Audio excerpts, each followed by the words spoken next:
na. Naka-region nyo rin po, Region 4A. Thank you for coming, boss. Though you're late again. Please, please proceed, Congressman Dante, please. Thank you, Mr. Chair.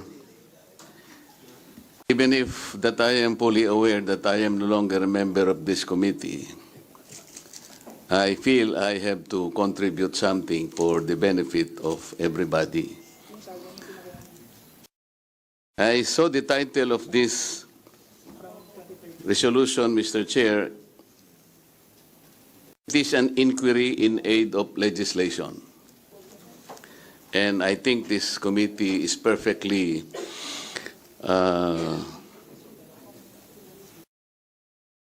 right in conducting one because this is a right enshrined by no less than in our Constitution.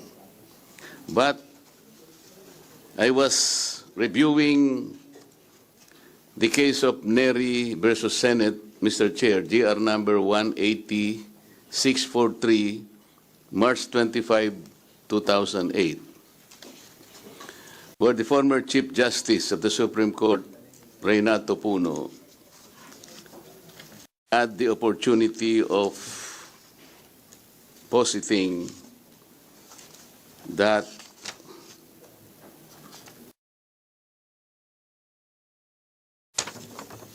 there are two requirements for the valid exercise of the legislative power of inquiry.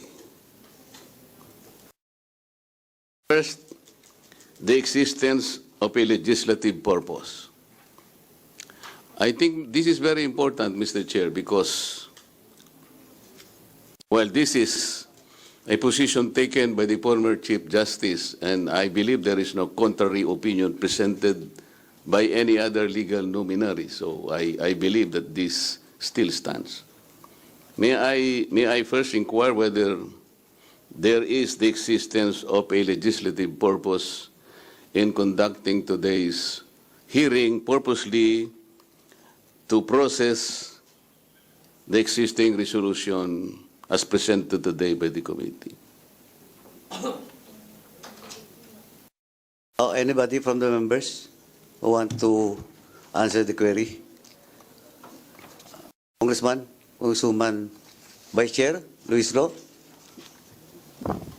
With all due respect to the Honorable Marcoleta, but it is the humble submission of this representation that the issue being raised is a matter which falls under the jurisdiction and concern of the Committee on Rules, which apparently referred this inquiry in aid of legislation to this humble committee.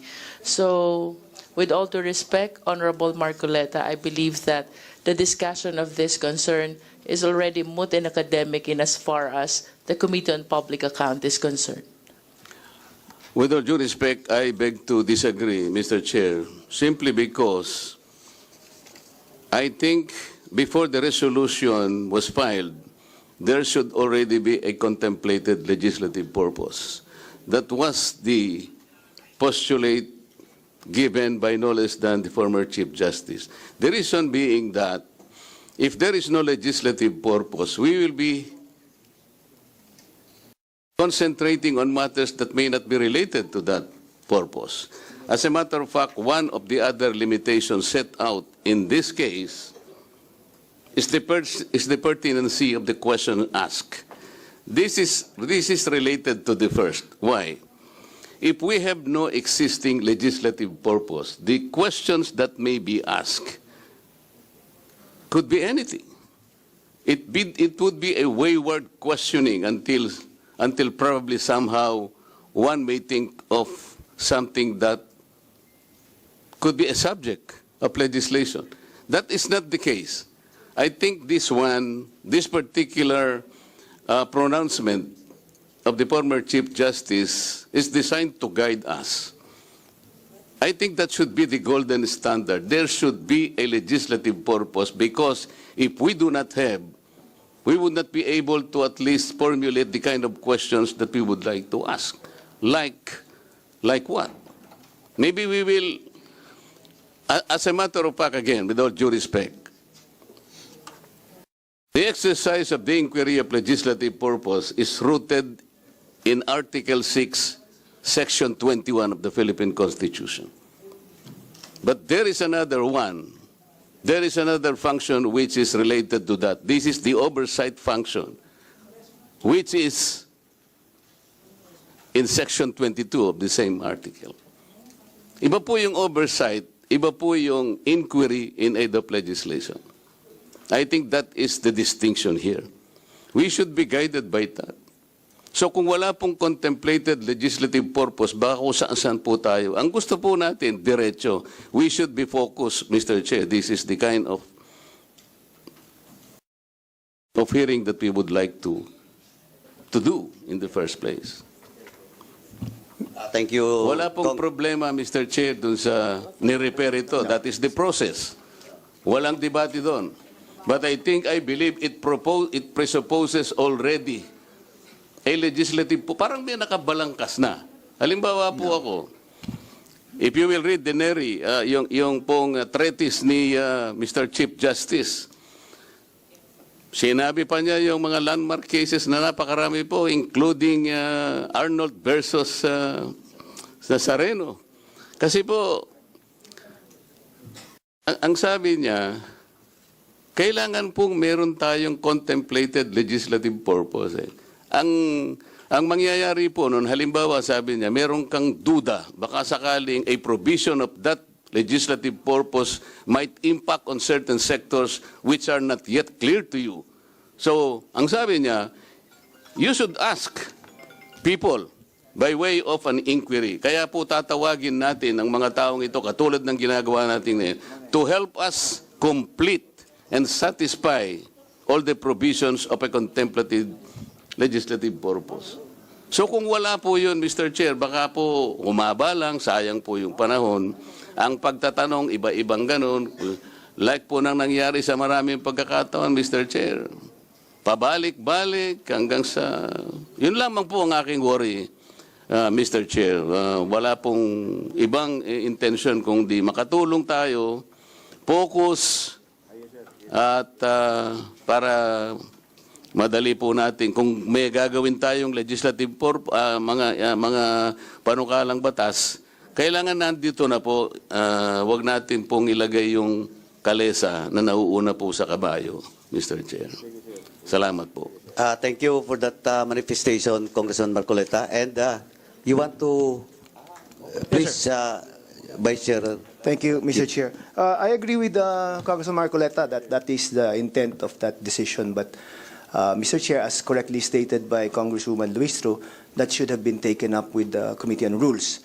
Now that it has been referred to the committee, I'm also sure that the case cited by Congressman Marcoleta did not require Congress to have an existing or proposed legislation before we could conduct investigations in aid of legislation. In fact, some of the probable output of this hearing would be correcting certain rules of COA regarding auditing, including our old local government code, which could probably be also amended as a result of this investigation, Mr. Chair. What he was saying was right, Mr. Chair, in a sense that the investigation must lead somewhere, and that somewhere must be in a form of legislation. So I agree with Congressman Marcoleta, but at the same time, this investigation is not for any other purpose other than pursuing probable legislation, Mr. Chair. Thank you, Vice Chair If I Sir, just- sandali po, please, before you speak, Congressman Marcoleta, please wait to be recognized by the chairman. Let me speak. Congressman Marcoleta, please wait to be recognized by the chairman. Let me acknowledge the presence of Representative Romeo Ismumo, representing First District of Surigao del Sur. Thank you, sir. This will be the last note, then the chair will speak with regards to the query or manifestation made by Chairman Congressman Marcoleta. Please proceed. I will give you 3 minutes for that purpose, Congressman Marcoleta. Please proceed. Thank you, Mr. Chair. It is precisely the reason why there should be a legislative purpose, Mr. Chair. Yung pong ating gagawin, it's not for a possible lead to a legislation that might be taught later on. Hindi po yung afterthought eh. Ang sinasabi po nung NERI versus Senate, yung pong kahalagahan ng legislative purpose para focus na focus po tayo. Kapag alam po natin yung purpose natin, pati the kind of questions and the persons na gusto nating tanungin, alam na alam natin kung sinong departamentong makakatulong na sa atin because meron nang nakabalangkas na isang panukalang batas. Kung wala po yun, wayward nga po yun. So mas maganda po yung meron nang nandyan kaysa po isipin pa natin, oo nga pala, pwede palang magyari na magkaroon pa tayo ng batas sapagkat meron tayo sigurong nakalkal. Parang gano'n. Baligtad, Mr. Chair. Salamat po. Thank you, Congressman Marcoleta. Last to speak before the chair will deliver my manifestation of position with regards to the query or manifestation made by Congressman Marcoleta. Yes, Chairman Ako, please proceed. Si ako. Thank you, Mr. Chair. I do not want to debate with the erudite Honorable Marcoleta, soon to be senator. But there's a Supreme Court decision also entitled Romero versus Estrada, decided in 2009, which states or which clarified that a legislative investigation in aid of legislation is different from court proceedings. Inquiries in aid of legislation are utilized to enable the legislative body to gather information and thus legislate wisely and effectively, and to determine whether there is a need to improve existing laws or enact new or remedial legislation, even if the inquiry need not result in any potential legislation. Kasi if we really would want to come up with a law or to amend any law, there's a need for the legislative body in its inquiry to gather information and data to guide the legislators to come up with a law. I think that was the intent of Romero versus Estrada, decided in the year 2009, Mr. Chair. Maraming salamat po. Thank you, Chairman Ako. Well, in fact, it's not only with the Romero and Estrada, it also was cited in the Chartered Bank Supreme Court ruling, no? Yung sinasabi nating question of investigation and aid of legislation. But this will be the last now so that we can proceed with the interpellation period. Chairman Dan Fernandez, Yes, thank you so I will much, give you 3 minutes. Please Thank you proceed. so much. The very intent and purpose why we have filed this resolution, Mr. Speaker, Mr. Chairman. Mr. Chairman, the very essence and the very heart, no, on filing this resolution was based on the legislative intent on amending Republic Act 3019, the Anti-Graft and Corrupt Practices, particularly Section 7, Section 8, and Section 9. The Section 8, Section 7 states that statement of assets and liabilities for every public officer within 30 days must be filed and approved by this act. Nung the last hearing, Mr. Chairman, we have asked for the SALN of those personalities or resource persons that we have invited. And under Section 8, meron din pong intent from this sponsor to amend Section 8 and Section 9, particularly the penalties for the violations. And the power of this committee, the oversight power that was given to us by this Congress, is to monitor and to conduct hearings and investigations and reports, and at the same time, the power to subpoena witnesses and the documents. Our authority to monitor and review those accountable people is vested in this committee. And that's the reason why, sayang, wala na si Congressman Marcoleta. May tatanong sana ako sa kanya. But since wala na po siya, I will not be asking those questions anymore. So, Mr. Chairman, that's the very intent and purpose of filing that resolution. We are not filing that because wala po tayong purpose doon sa pagbabago ng batas na ginawa po ng Kongreso nito. We want to change the the laws that we approve in order to ano, para ano po tayo. Kasi evolution po tayo, nag-evolve tayo eh. And we need to change our laws. Yun lang po. Thank you, Chairman Dan. Just to make it clear that the resolution that was filed by the members of this House, well, in fact, emanates from the complaint and the case that was filed in the Ombudsman. That's number one po. Now, second, it was clearly stated by Congresswoman Luis Ro, at the same time, Chairman Acop, with regards, and Vice Chair Flores, with regards to the possible legislative action that will be undertaken by this committee. Well, in fact, ako Mayor, Vice Mayor, and the whole resource person nandito. Though this resolution was referred to, no, the Committee on Rules sa committee po, diligently we do our work to check, to check if indeed there is a basis for this investigation. And we, for the past several years, na ako pong chairman ng Committee on Public Accounts,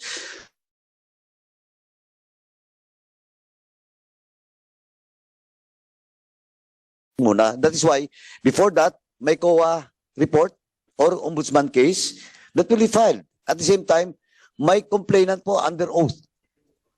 Lahat po. Well, in fact, siguro monitor nyo rin, no? At saka I will spare no one. May pending po, may pang second hearing, third hearing na ako sa province ko mismo. Because I don't want to be accused that ako, we're conducting in this committee investigation in other regions and provinces sa mga LGU, while in my region or in my province, mayroon din po mga problema, di ba? So, I just want to clear it out na dito po, we will start investigation or take cognizance unless otherwise we have basis for the investigation. And legally, technically, it is referred to by the Committee on Rules doon po sa plenary and approved by the plenary. Yun po, yun yung process dito.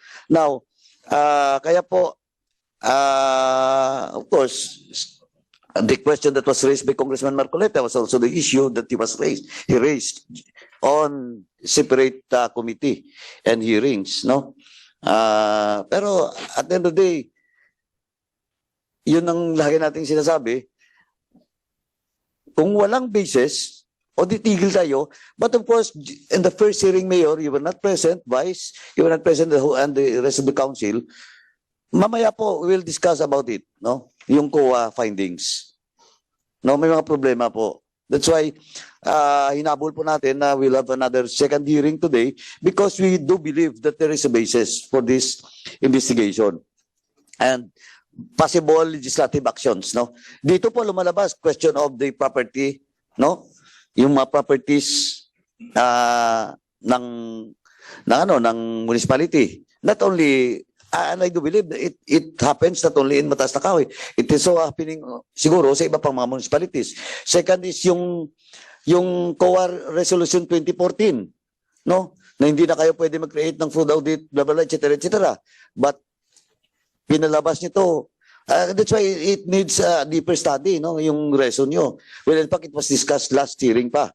But again, once again, we'll discuss it, no? Kasi tingin ko kailangan nating pagkaisahan dito and we will recommend with regards to this reso in the creation of a fraud audit team in this, especially during the election ban o election period.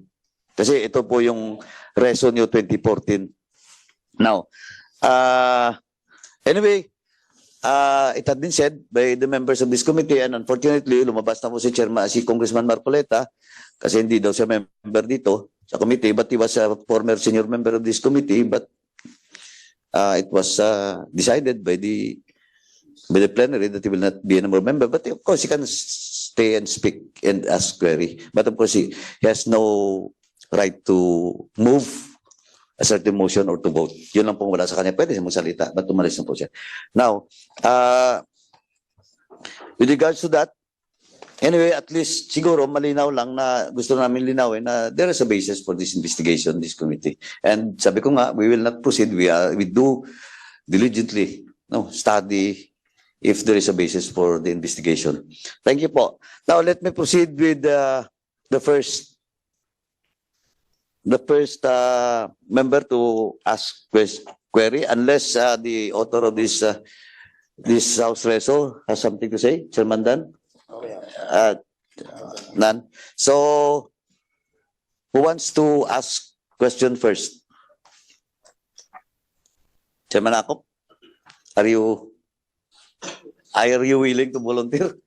I'm not volunteering, Mr. Chair. I just want to ask say, as is the protocol, I would like to ask for ask whether certain deliverables in the last hearing were already complied with. Please proceed, Chairman Akop. Thank you. In the last hearing, we directed the COMSEC to issue show cause order for the following: Vice Mayor Ilagan, all councilors of Mataas na Kahoy, the BPLO, Municipal Planning and Development Coordinator, the Municipal Budget Officer, the Municipal Accountant, the Municipal Treasurer, Municipal Assessor, Municipal Engineer, the Bids and Awards Committee officials, the Chairman of the Technical Working Group of the Bids and Awards Committee. May I know, Mr. Chair, from the COMSEC, if they are here present this morning in this morning's hearing? Yes, Mr. Chair. They are here except for the municipal assessor, Ms. Feliciana Gonzalez, because she has already retired from service. So there was no proper receipt of the show cause order. And also,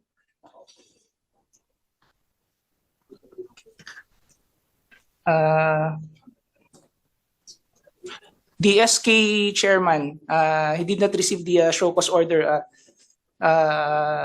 Melvin Lucero, Mr. Chair. So all the others required to answer our show cause order are present in this morning. Yes, Mr. Chair. Thank you. Now, in the last hearing, the COMSEC was also directed to invite the contractors of Mataas na Kahoy for the 3 infrastructure projects whose deadlines were extended. Are they present in this morning's hearing? Mr. Chair, unfortunately, we have not yet identified the contractors, and so we have not yet sent any invitation to the contractors, Mr. Chair. Thank you. The Department of the Interior and Local Government was directed to obtain the SALN, or Statement of Assets, Liabilities, and Net Worth, from the implicated officials for transparency and accountability purposes. Was this complied with already, Mr. Chair? Yes, Mr. Chair, the DILG submitted the joint SALNs of the mayor and vice mayor of the subject municipality. Thank you. There was a debate on whether the COA can conduct a special fraud audit regarding the allegations from Mr. Antonio Alabata and the People's Coalition Against Crime and Corruption. According to COA, pursuant to their circular, they're not supposed to conduct or form special fraud audit teams and conduct special fraud audits. Now, in spite of that, the committee directed the COA to conduct a special fraud audit. May I know what is the current stand of COA, Mr. Chair?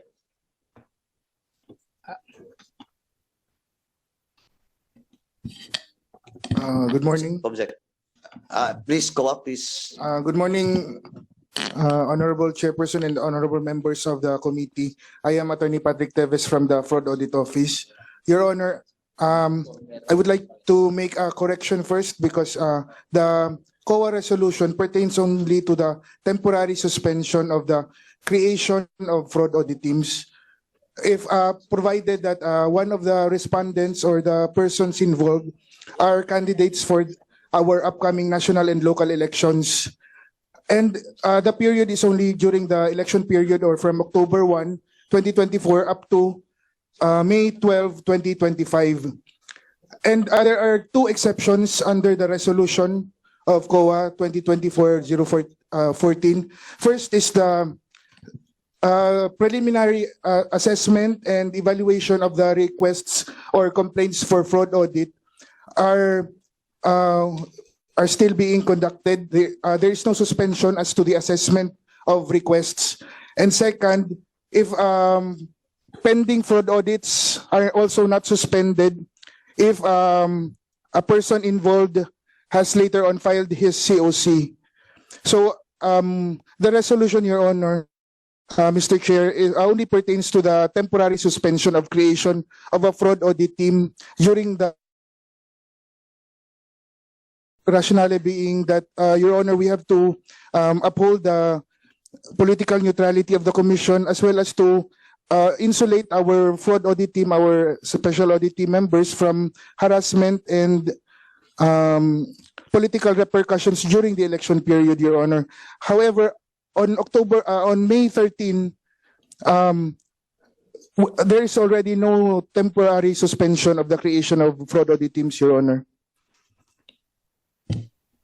So what is the current stand of COA about the directive of this committee for you to conduct a special fraud audit? Mr. Chair, Your Honor, regarding the subject matter, Your Honor, I believe our from the audit team leader will have to answer as to the current status of the complaint, Your Honor. Were you present in the last hearing? No, Your Honor. And that's why you did not hear or you were not able to listen to the debate between the COA representatives and the members of this committee na pinipilit ng mga COA representatives na hindi po pwede because of your circular. Ang sinasabi naman ng members ng committee nito, it is our sworn duty to conduct this investigation, and the conduct of a fraud audit is essential to the conduct of this investigation. Di po ba? And in spite of that, the chairman directed COA to conduct a special audit. That is why I'm asking what is now this current status of that order. Your Honor, as to the ATL will have to, before the ATL will answer, Your Honor, I do believe that the complaint will have to be assessed and evaluated preliminarily for the conduct of fraud audit, Your Honor. So there is no suspension as to the assessment, Your Honor. So, with the, since there is no suspension only the from COA, ano na po ang ginagawa ninyo as a compliance to the directive of this committee? Yun po ang tinatanong ko. Your Honor, may I seek the assistance of our ATL, Your Honor? Was he present in the last hearing? No, also. Kasi yun yung problema eh. Kasi nagkaroon po ang debate in the last hearing because of the COA coming up with that circular na hindi pwedeng mag-conduct ng fraud audit from October to May. October of 2024 to May of 2025. If I remember it right. Yun po ang debate. But in spite of that, because of our constitutional duty to conduct inquiry in aid of legislation, dinirect ng chairman namin yung COA to conduct a fraud audit. Now, are you defying the directive of the chairman? Kaya ako tinatanong eh. Chairman Akop, with the indulgence, Chairman Akop. Now, sir, you were not present during the previous hearing, di ba? Yes, Your Ma'am, Honor. ikaw, wala ka rin. Who are those present during the last hearing po? Please, ma'am. Are you aware of the debate that was mentioned by Chairman Akop?